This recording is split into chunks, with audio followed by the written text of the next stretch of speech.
batetik kontuatu naizela umorean, ikergai bezala hartuta ez, 3 urte hauetan kontuatu naizela benetan aberasgarria izan daitekela ikertzea, azkenen umorea izan daitekelako pista bat gizarte ikuskera baten, hor dauden aurreiritzi, estereotipo eta beste abarren berri izateko, eta esanik ez bertsolaritzan bapateko jardun hortan, klitxe eta estereotipo horiek oraindik eta bizigo daudenen, ez? Orduan batetik reafirmatzeko balio izan dit bideo honek, eta bestetik, aurretik jarri nuen oinarri teoriko bat, arantzatxo bat edo gehatu zitzaiten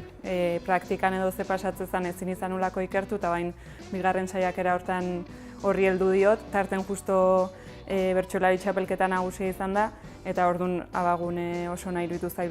praktikan ze gertatzen den txapelketako markoan aztertzeko, eta pixkat aztertu nahi izan detena izan da, edo atea deten ondorioa, batetik,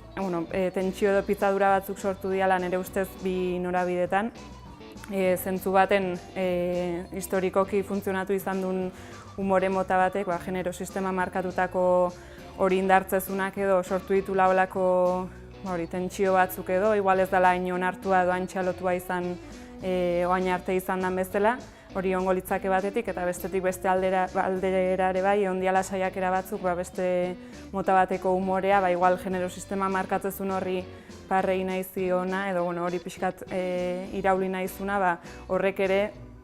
tentsio edo pitzadura batzuk sortu dute ditun, eta horrek ere aldi beren ez ote duen hain ondo funtzionatu, edo ez ote den umore bezala ulertua izan, edo onartua eta txalotua izan. Pixkat bi zentzu horietan.